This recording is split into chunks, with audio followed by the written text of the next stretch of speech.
Good evening, everyone. Welcome to the Empower session brought to you by Placement Unit and Consulting Committee. I'm Vinayak Tyagi and I'm the coordinator of the Consulting Committee. And today we present to you an Empower session on consulting. So this session will basically emphasize upon the various recruitment rounds of a consulting firm, and we'll also have mock interviews in this session. Let me introduce you to our speakers of the session. We have with us Anusha Kumar and Raihan Riaz. Anusha is a triple E graduate. She graduated in 2021 and she's currently placed at BCG. She has interned at IISc Bangalore and Ithena. We also have with us Raihan Riaz. He is an M.Sc Economics and Mechanical Engineering graduate. He graduated in 2021. He's currently working as an analyst at Dalberg and he has interned at Nomura Global Markets and Unitus Capital. So without further ado, let's start the session and I'll invite Rehan and Anusha to start this session.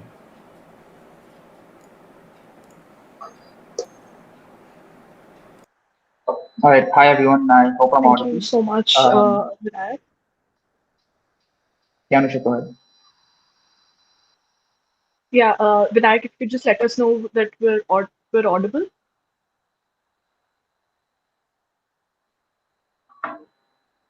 Okay. Great. So we'll start in maybe a couple of minutes. Um, So we'll 2 minutes at so just to give people a little bit more time to join in. And we really want to focus on the cases and the case process during this presentation. And we'll also talk a little bit about what consulting is and the tool set and skill set that you develop.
All right. I think we'll get started now.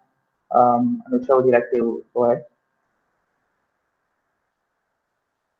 sure. So, hi everyone. I'm Anusha, and Raihan and I today will be talking a little bit about consulting and what the entire recruitment process looks like, and we'll be wrapping up with the mock case interview. So, as Vinayak mentioned, I'll be joining the Boston Consulting Group as an associate, and Raihan's working at Dalberg as an analyst. My internships have been at the Indian Institute of Science and Ithena Technologies. Moving on to you, Raihan. Yeah, hi everyone. I'm currently working at Dalberg as an analyst, and I previously interned at Nomura Global Markets for a year during my PS2, and did a summer stint at Unitus Capital as well. And now I think we're done with the intros, and we'll move on to what is consulting, and just spend a little bit of time since I know most of you have had several sessions on this already. Um, but I'd like to talk about how consultants create value for clients and the skill set that a consultant develops over the years with the firm.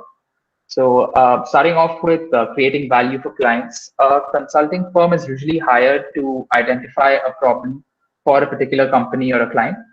And how they're able to do this is because they work across several projects and bring a unique lens to it. So they're able to lend a different perspective to the problem that they're expected to solve. Another way that consulting firms add value is by stepping in as an advisor. And this can be when a company is looking for an external perspective or a go no go decision on something they want to undertake, whether a project should be undertaken, whether capital should be spent on a certain region or a project or not. Consulting firms are also brought in to implement projects. They're usually quicker at getting things done on the ground as well. And as a result, are hired for shorter stints by bigger firms. There are also several other tasks that they carry out. Some of them involve transferring skills from the consulting firm to the parent organization when they're being phased out. And this helps speed up the parent organization as well and helps equip the employees with a completely new skill set. They're also involved in due diligence for deals, building internal consensus among the board or internal management when there needs to be a decision passed. And so this is mainly how consulting firms add value for clients. Now, moving on to what a consultant skill set looks like, or the consulting toolkit as it's usually referred to. It involves a lot of problem solving and that's what's going to be tested in the case interview and the entire interview process.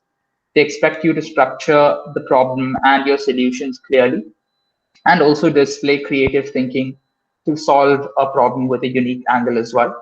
You're expected to communicate effectively since as a consultant, you're going to be talking to the client directly and presenting solutions to them. You're expected to collaborate across levels or job hierarchies within the parent organization and the consulting firm that you're in. So you have to be comfortable moving across stakeholders and talking to everyone from the ground up. Consulting also has a lot of various ad hoc tasks that come your way. So you're expected to really be in control of how you manage and organize your time. And time management is something that you really pick up through your years in consulting. Anusha, if you want to take this. Yeah, thanks, Raihan. So looking at the hiring process, it's broadly divided into three parts. So the first part is your resume shortlisting. Here, the firms are looking for four sections, so as to say, the academics, which would include your CGPA and your projects, the kind of internships you have done, your PORs, and the sort of impact that you've created over there, and your extracurriculars. So typically, while submitting a resume, you should aim to have at least one or two peaks out of these four sections. Now, what is important while preparing your resume is that you have to bring out your impact and kind of stray away from general points and focus on what you did. And if you can quantify it, even better. They follow the STAR, or STAR stands for situation, task, action, and result, or impact first format. So you're typically expected to stick to one of these format between the two. And they have to be crisp and well formatted points. You are typically expected to have all points in one line and use that one line very, very efficiently to convey what you did and what was the end result. So once the resume shortlisting is done, then we move on to the buddy process. So each shortlisted candidate is assigned a buddy. So for our college, typically we've seen it's a bits alum working for the firm, and they get in touch with you and they clarify all your queries. And most importantly, they will be doing a lot of mock cases with you and give you feedback, tell you where exactly you need to kind of work. And the cases that they give you are typically the ones that have already been solved by the firm or are in the process of being solved by the firm. So these are the real-time cases, and it gives you a glance into the real consulting world. And apart from that, as I'd mentioned, it's an informal process. Typically, we've seen that it's not evaluative. So in that process, you can get all your doubts cleared, what work-life balance is like, how working at the firm is like. So those are the sort of questions that you get clarified in the buddy process, and it helps you prepare well for your final stage, which is the case interview round. And here we see that there are multiple interviews conducted by senior members of the firm. So they could be principals, project leaders, and finally, if you make it, then you would also be interviewed by the partner in the firm. Here, for case interviews, broadly two types of skills are tested. first are your problem solving skills, and second are your communication skills. So it's basically a proxy to see how well you would do if put in a real time situation with clients. And the type of cases that you cover are profitability, market entry, unconventional cases, and guesstimates. So this is a little bit broad, and that's actually the process that we'd followed exactly for BCG. Maybe Raihan can chime in on how the process was a little different for Dalberg. Yeah, sure. So the process was mainly the same. There was just an additional round after resume shortlisting. So there were a lot more candidates shortlisted as compared to PCG. And there was a small 15-minute round where they gauged your responses to impact-oriented questions, since Dalberg is an impact-oriented strategy consulting firm, and also to see how you communicated with an interviewer for around 5 minutes. So based on this round, they further moved to the final round where they had around 10, 15 people. And then the process of the buddy process and the case interview process was almost identical. So I think, does anyone have questions? Maybe you can ping them on the YouTube chat on there.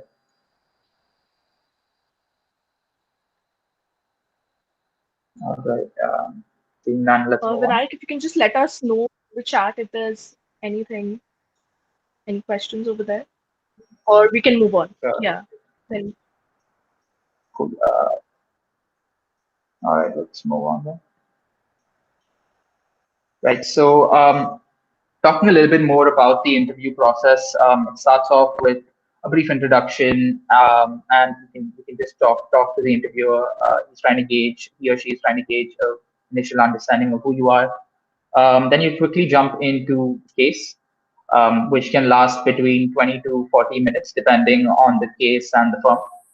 And finally, you're expected to maybe ask a few clarifying questions at the end, or again, or just make general conversation with the interviewer.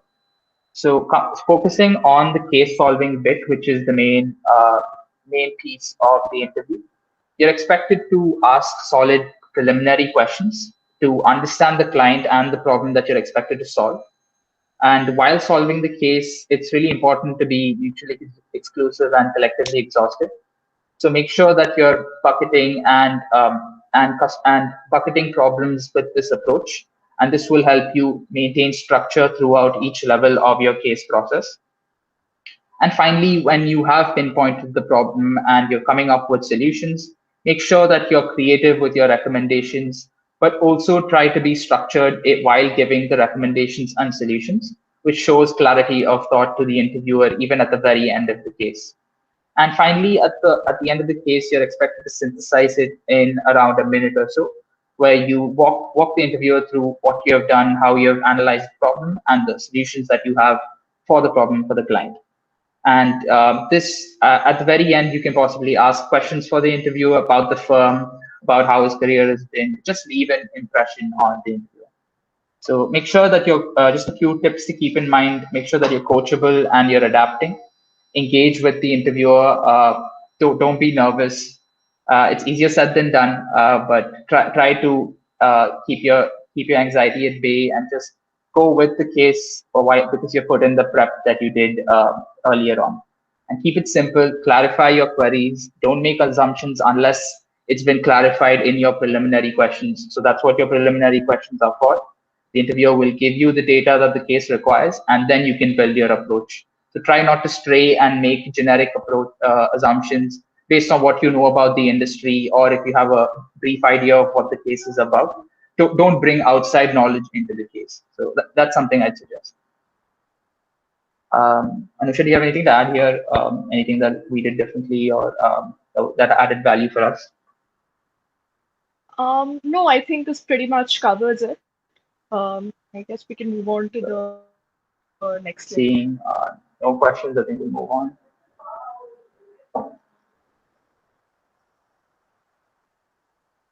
All right, now focus. Oh, So now, as Raihan had mentioned, you need to structure the problem properly and kind of bucket the problem to identify it well. And to do so, you require frameworks. So frameworks are basically tools to structure your thought process throughout the case. So that is how you would be breaking down your problem and covering the entire breadth of problems that could kind of come up and identify the correct one.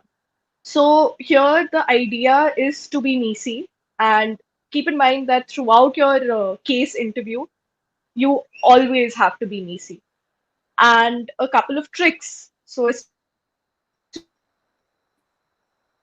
for being niche are mathematical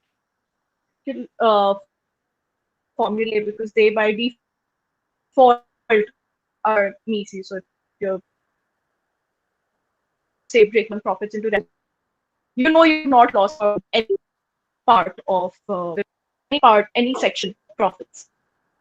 Then Anusha, you're opposite breaking up a will bit. Do you be want to? internal versus Anusha, it's external breaking up a bit for factor. us.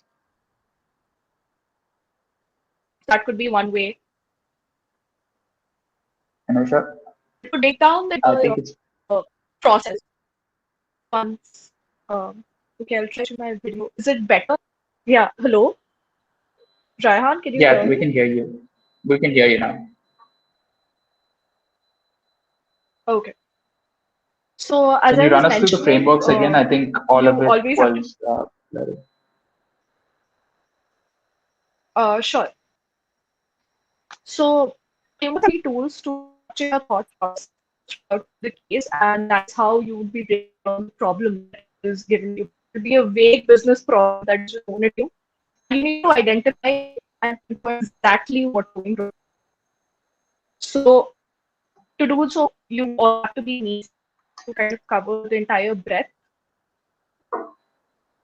of problems. Uh,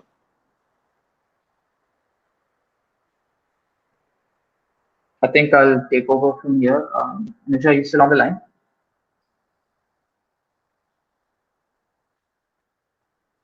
Right. So yeah, just if, okay. just Yeah. give me a minute. Go ahead. I'll join from my phone. Sure, sure. So I'll just try to continue from the BC part. So just make sure you guys are always in BC throughout the case. And so there's plenty of frameworks that you can look up for profitability, market entry, and so on. And that's a good way to start. You can look at broad, big bucket frameworks that you can use as a template or a base. But it's really important to understand that you need to be able to adapt and really zoom out and discard the framework when it doesn't apply. Do not try to force fit the solution, the problem identification and solution that you encounter in a case to a certain framework. This will not work, and it'll lead you to haphazardly moving across structures or frameworks, and it will be the confusion that you display will be visible. So it's important that you don't force fit frameworks and try to be adaptable in the approach that you take while solving a case. Now, Anusha, you can you maybe check if it's working? I think I've covered the frameworks bit. Right. So I think we've covered the frameworks bit, right? Yeah. Great. So I'll take over the resources. So the resources that we had used to kind of refine our case solving skills were IIT Bombay's case interview cracked the book, and there's a video series available on YouTube. So that gives you a pretty good insight as to how you can start off your case solving preparation. Another very good resource is IIT Madras's Day One and the IIM case books. So that is what, in fact, we had started off with the IIM case books because they do also mention cases by difficulty levels and they have very well segmented cases. So that's a pretty good way of kind of starting off your preparation. Apart from that, a few foreign resources would be Mark Cosentino's Case in Point and the Victor Cheng video series. So these are also they're kind of the Victor Cheng video series is seen as the Bible for consulting, However, keep in mind that the processes that they use are not entirely applicable to the Indian case solving scene. So do stick to the Indian resources a little bit more. You can always go to them to get a broader idea, but my recommendation would be that you stick to the Indian resources. Raihan, do you have anything to add here? Yeah, mostly the same advice. I think both me and Anusha followed similar approaches during our case preparation days. And I personally started off watching Victor Cheng videos at the very beginning, just to get a very rough idea. And then spent a lot of time on the IMA casebook because it had a lot of basic short cases that gave me the gist of what was expected. And as we moved closer to the interview dates, is when I switched to the case interview craft cases, which are highly relevant cases because they're very similar to what you'll see in your actual interviews. There's not a lot of them, so I would say that it's better to save these for the end and maybe start practicing from the IMA or the IMA casebook because that will allow you to save some of the meatier cases for the very end, which is what you want to do. I think we can move on to the next slide. So we have a mock case planned for you guys, and we'll jump right into it. Feel free to shoot us questions during the case as well, so we can understand what your approaches are, and what you think of the case. All right. So we'll start this case, and I'll be the interviewer, and Anusha will be the interviewee. So, hi, Anusha. Your client is a petrol pump owner. He has recently seen a decline in profits. What could be going wrong, and what can be done to rectify the situation? All right. Just to clarify, our client is a petrol pump owner seeing a decline in profits over some time, and we need to identify what is driving this decline and suggest recommendations on how to kind of rectify the situation. Yeah, that's it. All right. Great. So, before starting off, I have a couple of questions. So, I'll just get right into that. Sure. Um, right. So, where is the client located, and what's the number of petrol pumps he owns, and if there's a specific petrol pump that is seeing this problem? Right. So our client owns 50 petrol pumps across regions, so it's scattered around. And only one of them has a problem. It's a petrol pump located on a highway joining Delhi and Chandigarh. All right. And is this problem only specific to the client, or are other petrol pumps also facing this issue? Uh, yeah, I think all petrol pumps around that region have seen the same issue. Got it. And just wanted to understand what part of the value chain does the client lie in? So the client sells petrol and diesel, and these are the products that they sell, and both businesses have suffered. Got it. So, as you'd mentioned, they sell petrol and diesel, and there are no other product offerings as of now. These are the only two things, right? Just to clarify. That's correct. Got it. Got it. And how long have we been seeing this decline? So this has been going on for the past few years. Past few years. Got it. All right, I'll just take a quick moment to kind of break down the problem, and I'll get back to you right away. Yeah. Sure, that sounds good.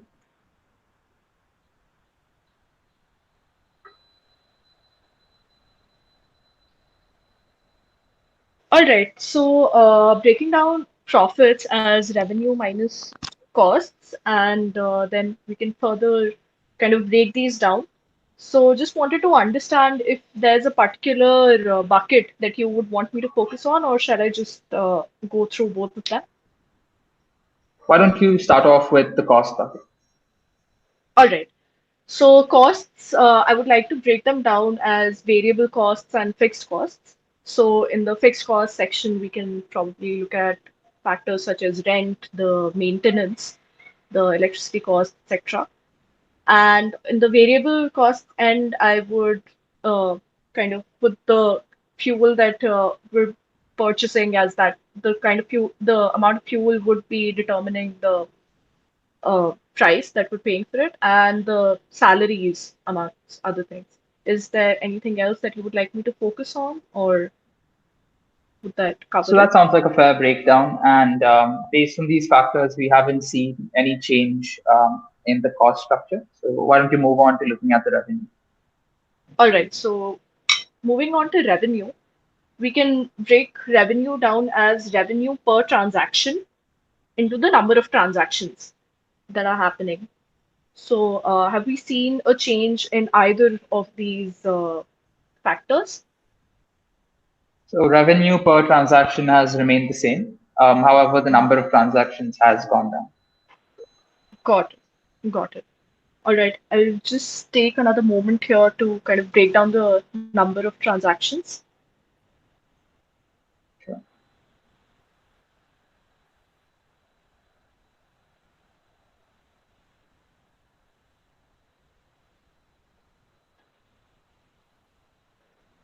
Right. So, breaking down the number of transactions, we can break it down as the number of vehicles per day that are traveling on the highway into the number of the percentage of vehicles that are refueling on the highway and into the market share that we have on that highway. So, would you like me to focus on any particular section here? Have we seen any change in any of these factors? So why don't you run me through all three buckets and we can further pinpoint the work. All right. So, starting with market share. So, have we seen a change in the market share on No, that so the highway? market share in the Delhi Chandigarh area has remained the same. All right. The percentage of vehicles that are refueling at onto the That's highway. also remained the same. So that's also hasn't changed since that's remained the same for everyone. Got it. Got it. All right. So that leaves us with the number of vehicles traveling per day on the highway. So is it fair to assume that this would be our primary problem? Yes, I guess I'm sure that's the right assumption here. Why don't we dive a little deeper into that? Cool. All right. So again, breaking the types of vehicles that would be traveling on the highway, we can break it down as cars, buses, and trucks. So, um, right. So have we seen a particular change in any one particular type of vehicle, or would we want to investigate all three? Right. So there's been a decline in the number of cars that's been traveling on the road. Got it. Got it. All right. All right. Again, I'll just take a moment here to kind of break this down quickly. Sure.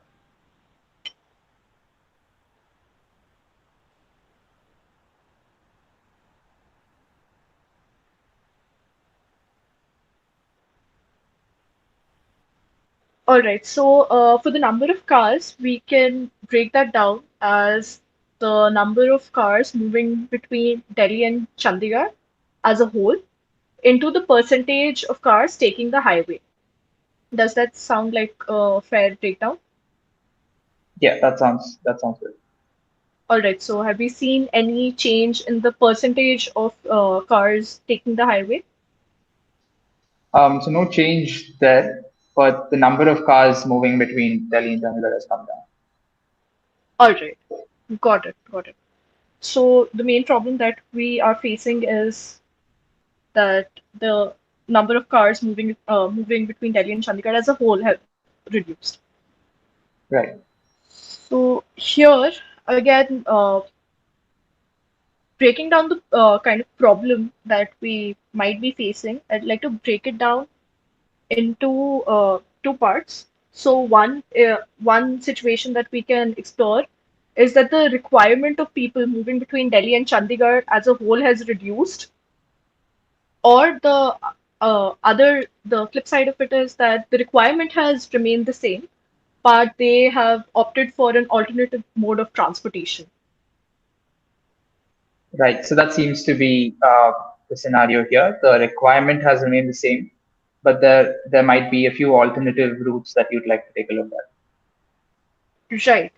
So, all right. So, keeping in mind that this is Delhi, Chandigarh that we're talking about, so the alternate routes that I can think of is A, air transportation, or B, rail transportation. So, do we have any data to kind of back up what could be causing this problem? Right. So there's not been any change with respect to the train routes, but you're right about the air transportation. There's been a shift of passengers to a new air route between the two cities, and it proposes to cut travel time by around 6 hours. And also, a new freeway is going to start, which is much shorter than the current one. Got it. Got it. All right. So the problem that we're facing is an alternate mode of transportation, which is the air shuttle, and in the future, very possibly the freeway. Right. Got it. All right. So, is there anything else that you would like me to explore here, or shall I move on to the recommendations bit?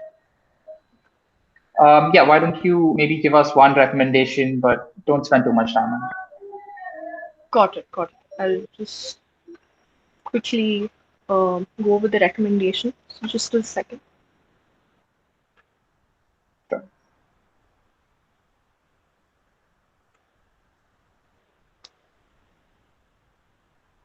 All right, so I do have a couple of recommendations in mind, but the most relevant one at the moment seems to be with respect to increasing the revenue that we have. And what we can do over there is actually put up those uh, have ads at our petrol pumps, which could be a good source of revenue. So maybe tie up with a couple of different organizations and have their ads displayed at a petrol pump, and that would not require any additional customers as such. Just the presence in itself would be a good revenue stream for us. That sounds great. That's definitely something our client can do. And since they're only selling petrol and diesel at the petrol pump for now, an alternate source of revenue would do them really well. Why don't you just quickly synthesize the case for us, and then we can bring this to a close? Sure, I'll just take a moment here. Sure.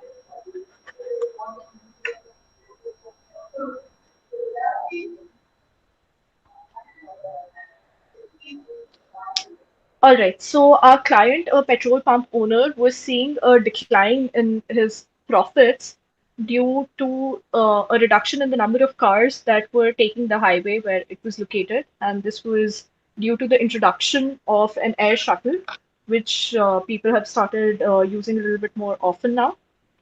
So, as a recommendation, what our client can do to boost revenue is collaborate with different organizations and have their advertisements put up, and that would boost revenue and hopefully solve his declining profits issue. Right. That sounds great. Thank you. Thank you. Right. So this was the first case, guys. And please let us know if you have any doubts. I think I see one on the YouTube chat, which is there any order we should follow? Going costs first or revenue first? Anusha, Uh, do you want to maybe take that? sure. So no, there's no order that you need to follow. I just broke it down and I asked the interviewer what he wanted me to focus on. So here, clearly the problem wasn't costs, but he still wanted me to break it down. So it's a good idea to have another level of breakdown ready, just in case the interviewer wants to check with you. Otherwise, you don't need to follow any order. But also, one thing that you need to make sure is that you should not have any presumptions on what the problem is and focus only on that section. You can either leave it to the interviewer or say that, okay, I want to focus on revenue first and then cost second. But don't just reject one of the streams based on any intuition. That's it. Right. Agree with Anusha there. And if you guys noticed, I there was no reason for me to go into the costs, but I still wanted to see how Anusha had broken down the structure and costs there. And many a times the interviewer can just skip over the section that he feels irrelevant and can just directly ask you to get into the revenue side. But it really helps to have something ready just in case they do ask. And another important thing that you guys can notice from the way Anusha did this is that the bucketing she had under revenue and cost was similar in terms of the hierarchy they lay at. So this is in under revenue, it was price or revenue per transaction and number of transactions. And under cost, it was fixed and variable first with further buckets underneath it. So it's under cost, she didn't directly jump into employee salary or oil price, oil cost, and so on, but she bucketed that as well. So it's important to keep doing this as you keep moving down each layer in the stack. Any other questions either on the form or on the chat? Right. Is there any way to cross-check that our buckets are MECE? So this is something that I developed with practice. You can see so for some clients or cases, you might have to expand the scope and try to keep the bucket levels same. But this is something you can develop with practice. And depending on the client or the case that's given to you, you can modify it to a certain extent. For example, here, common buckets would be, let's say, marketing expenses or so on and so forth. That might not be applicable in, let's say, the case that we had right now. So try to make sure that you don't have unnecessary buckets as well to be completely easy. You could list everything under the sun, but just make sure that you keep it focused to what's relevant to the case as well. Anusha, do you have anything to add? Yeah, just adding to that, I'm not sure if you guys were able to hear it. So, a few tips and tricks of being MECE are mathematical formulae, opposite words, and a process breakdown. So, try to stick to one of these kind of breakdowns because, like I said, I used a lot of mathematical formulae over here. So, I knew that that would be MECE. But apart from that, kind of follow a structure for sure into as to how you want to break it down. Otherwise, as Raihan mentioned, you can just mention everything and that won't be relevant. So take your time. It's good to take those pauses and understand how you want to break it down. And of course, practice will definitely help. Right. Yeah, completely agree with you, Anusha. That the mathematical formula is what has saved me many a times. Even when it's an arbitrary problem, trying to put it down into two, three factors under a math sense really helps pinpoint the problem. So, do we have any more questions? Right. Seeing none, I think we'll move on to the second case. And we were hoping that we get some input from the audience as well. This is the second case. There's one more question.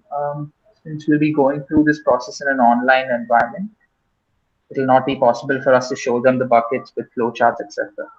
So could you please give some suggestions for the same? I don't know, should you want to take this? Sure.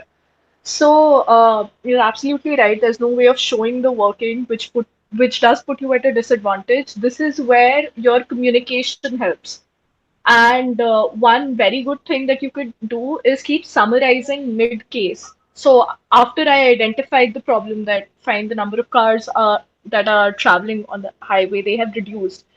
Spell it out again so that your interviewer knows, that you've grasped the correct problem. And definitely keep kind of walking your interviewer through what you're thinking. And that's the whole idea. Don't just throw words at them, discuss with them what seems like a good idea. And having that structure will help because if at any point of time your interviewer says, okay, maybe we didn't look at this, you have that structure ready, you know what worked or what you had previously discussed. So that part is taken care of. But like as I mentioned, communication will be key. So make sure you're communicating effectively and letting them know exactly what you're doing. There shouldn't be any ambiguities over there. Right. Yeah. Agree with Anusha that communication becomes a lot more important. And also, if you, it saves time in terms of presenting it really well on paper, which is something I struggled with because I have bad handwriting and I'm not good at making boxes or anything like that. So that saved time and it made me stress out less. So that's one less thing to worry about during your online interview. But I have heard that it's possible that they might ask you to briefly show off your sheet. That's always a possibility. So try to keep it clear to a certain extent. But yeah, communication becomes the most important thing there. Yeah, So moving definitely on. for your yes. Sorry, yeah. Sorry, just one more thing.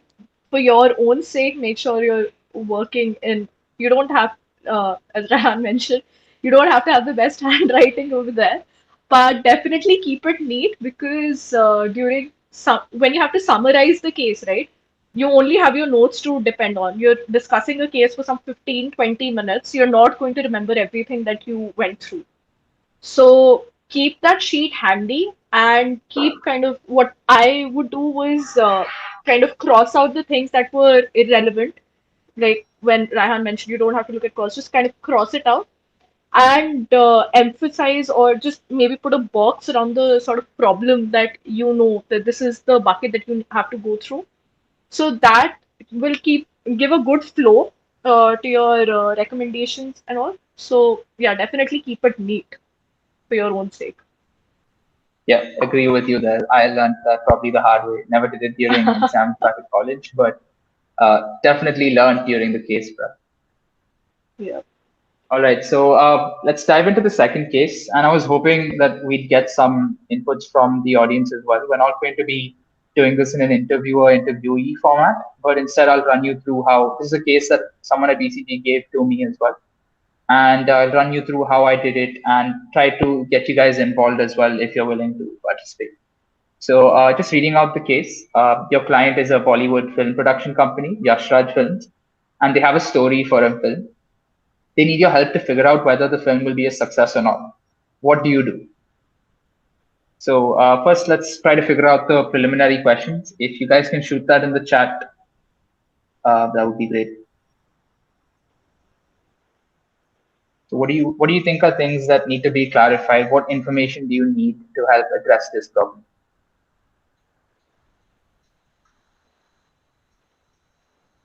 I'll just wait for maybe 30 seconds or so and otherwise proceed. Guys, feel free to shoot whatever comes to your mind. We'll discuss that, see Yeah, what just works, what doesn't. exactly. So if you guys shoot it, we'll help you figure out how to bucket it even in your preliminary questions. So to extract as much information as possible with minimum number of questions. Yeah. What parameters will be used to gauge the success? Correct. Yeah. Popularity of actors selected and genre. Very relevant questions on the film. When are they releasing? Timeline is another important thing to figure out. Agree. All right. So just those are very relevant questions, and we'll be addressing them shortly. But this is just to again establish this is an unconventional case. The previous one we did was a profitability case. So this it's important to keep structure even while making even though this will be quite unconventional in how your solutions arise and the problems that you figure out. So these are very good introductory preliminary questions. Let's check if they match. So yeah, that's exactly right. So first we want to figure out when it was given to me, I wasn't sure what YRF does. So I asked the interviewer what the client does, where do they lie in the value chain. The second thing I looked at was, like many of you said, what defines the success of the film? What metrics should we be looking at? And once I got the metrics, I asked a few follow-up questions to further understand them. And what is the story about, figuring out who target audience is, and finally the timeline and what they expect to do in the same period. So just giving you guys the answers for these preliminary questions. Also, So just to Yeah, sorry, Yeah, Raihan, go continue. ahead. No, no, go ahead. So, just to add, as Raihan mentioned, this is an unconventional case, and this will be the most kind of vague sort of case that you'll be given. Here, it's important to understand the background of the problem first. So, what is a metric to gauge the success of a film? It would be a very, very important question here, the most relevant one, in fact, because that's where we'll be kind of going forward from. And in general, for unconventional cases, take a very broad, try to get a broad perspective, or kind of broadly understand what the issue is, and think of general questions. Do not go down into specifics, and that's a rule for preliminary questions in general. Do not try to dive into the specifics. Keep it as broad as possible. So think that maybe you're the one leading the company, and you just want to give a very an overview to someone else. Then how would you go about it? What is the relevant information that you would need at that point of time, and try to think of it from that perspective. Got it. That makes a lot of sense. And there's a lot more questions that can probably be asked that you feel like that are on your mind when you're asking preliminary questions. So one that I saw was, where should this be released, in theaters or online? Another was, are competitors releasing this simultaneously? And these are relevant as well. But as you move through these questions in this order, you realize that this can probably be addressed a little further on in the case. So you can maybe shoot those questions, but the interviewer will then say, let's dive into this later on, and why don't you give me the structure, which is when they want you to stop with the preliminary questions. So this is the information that they want you to have when you start, and then you can break it down later on. So if you guys want to maybe think about how you want to structure it here, just give me broad buckets. Let's say 2, 3 buckets that you want. Well, let's start off with. Oh, sorry, I didn't break down the responses. So there's two main objectives here. One is to capture break even, and the second is critical appreciation. So these are the key metrics we're looking at. So it's primarily focused on critical appreciation here. We want it to be well reviewed and well regarded. It's a gritty and dark plot. So when it's a non-commercial film, we don't expect to bring in big bucks, but we'd like to break even, and that's something we'd like to touch upon. And the rest of the timeline and further details we can dive in during the case. So let's start off with the critical appreciation and look at the buckets there. You guys maybe want to give it a shot as to what you think maybe 2, 3 big buckets will be here to gauge critical appreciation. And how you should go about inculcating this with the broader case, that is figuring out whether the film will be a success or not.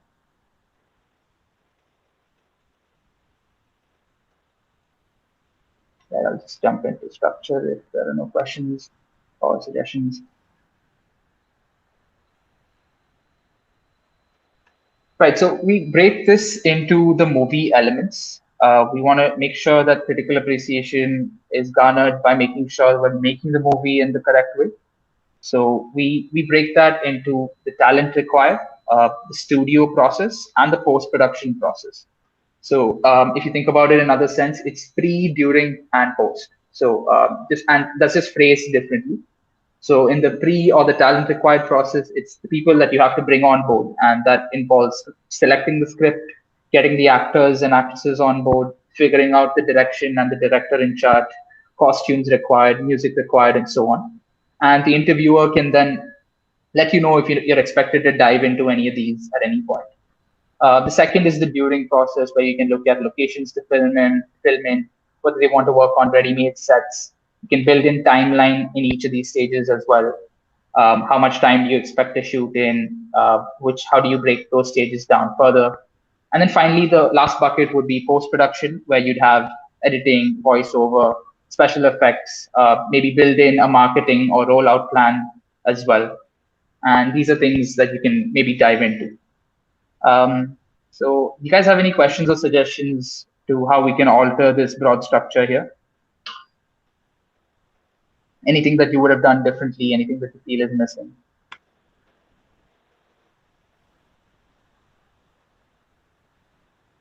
Right. So I'll tell you that so when this case is given to me, this was probably the ideal way to solve it, but I didn't solve it this way. I used the customer journey approach.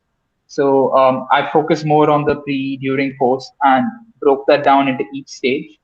So I looked at since YRF was given a story to select, I first started off with whether they'll select it or not. Who are they going to cast first in terms of picking the actors and actresses along with the director, and then moving on to shooting, production, and just charting that in rather than a bucket form, in a customer journey form. Finally, ending with marketing and rollout of the film. So that was a little different to how I had done it. More post production, yeah. Yeah.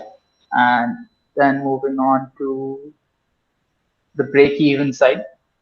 So this again, you just need the interviewer told me to just briefly take a look at whether the film would break even, since we spent a lot more time on the movie elements and the critical appreciation part.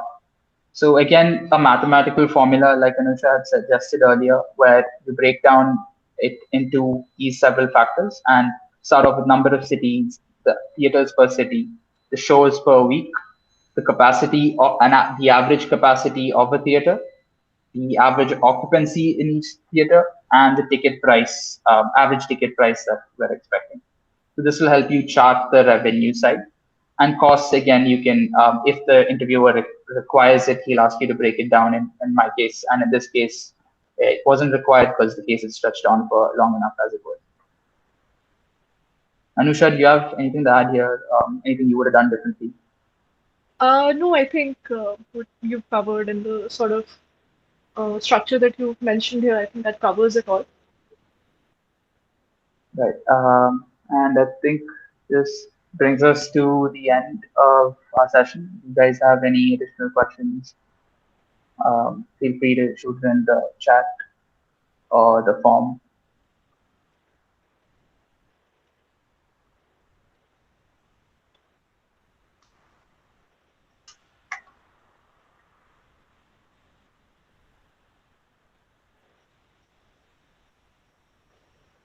I think there's a couple questions in the form. One is how many people were shortlisted based on their resumes in both firms.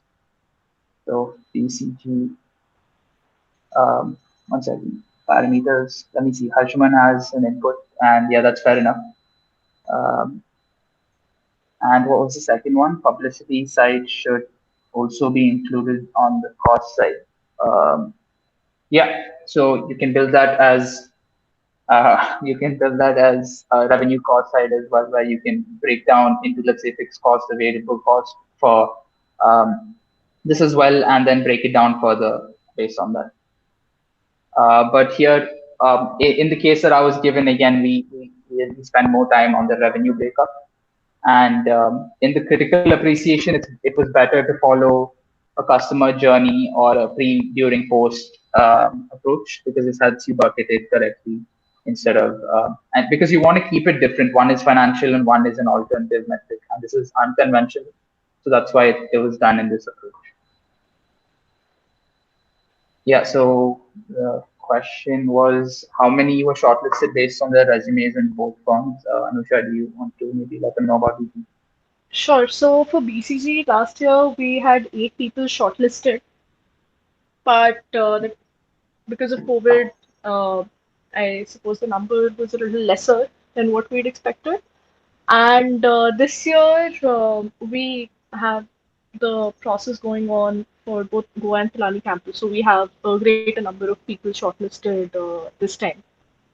Raihan, maybe you can throw a little light on how it was for Dalberg. Yeah, so Dalberg shortlisted based on resume around 70 people across Pilani, Goa, and Hyderabad, and then had an additional stage where there was a small 15-minute round where they gauged your writing skills and your speaking skills. And after that, there was a shorter list of around 12 people across 3 campuses. Another question was, how does one go about applying to MBB off campus in India? Is an IIM, ABC, MBA your best shot?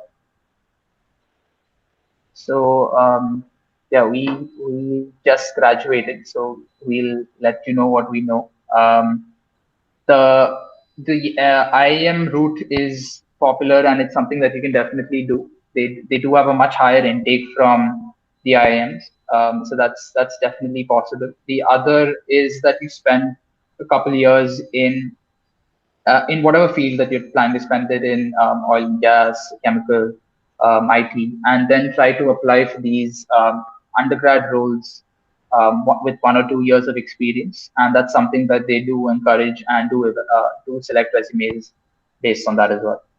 So they have three main buckets. They take from undergrad institutions, they take CAs, and the final, a small part of the cohort is left for other applicants where you can apply off-site. Right. So I And hope that answers that. yeah, and Anusha, for undergrad, I guess the best route is through your institute because as it is, they're pretty selective in the sort of institutes that they're looking to take people from. So that is what is kind of recommended. If you have that option, definitely take it. yeah, agree there. Do we have any more questions? Anything else anyone would like to know? I think we've cleared most of it.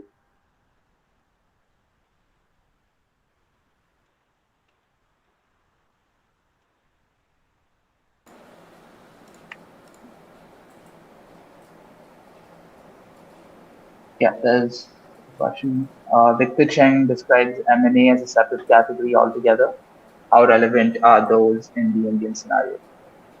So I think M&A cases can come as an unconventional case. I think that did happen, but I wouldn't advise spending time on it because, or you can maybe just take a brief look because the larger categories here are profitability, unconventional cases, and of course guesstimates. That's something we didn't touch upon today, but I was assuming that there's been several sessions on the same already. So these are the broad things that you should be focusing on.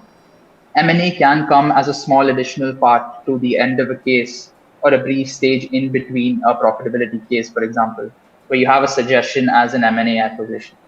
So wouldn't suggest spending so much time on it in an Indian context. Right. And just Anusha, to do add, you have any? yeah, just to add to that, so far from what we have seen, M&As are not really tested for at least BCG and McKinsey, but someone I know did go for Bain, and they do ask M&As. They are big on M&As. So maybe do a little bit of research before applying to the firm so you know what kind of cases you can focus on. Yeah, that makes sense. I think coming to firm, maybe answering that in firms specific cases, that's probably right. Bain does a lot of due diligence work, so they'll have a lot of M&A focus. But yeah, BCG didn't have it, and Dalberg definitely didn't have it. It was a lot more focused on impact-oriented cases and impact sectors. Right. Um, all right. Other than banter in the chat, I don't think there are any other questions. Um, do you guys want to stay on for another couple of minutes? I'm not sure what to do at this point. Vinayak, any Yeah, suggestions? it's Or fine. do Like you if have we don't any have any questions? questions, we can end the session here. And Cool. it was a very informative session, and I really like the session personally, being a consulting guy. And I hope like all of the people enjoyed it.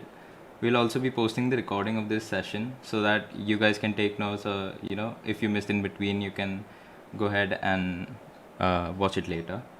Thank you, Rehan and Anusha. It was a very informative session, and yeah, I hope we all learn a lot from it. Thanks, guys. Hope this Thanks, added some guys. value and wish you guys all the best. Best of luck, everyone. Thank you. Bye bye. Bye bye. Goodbye.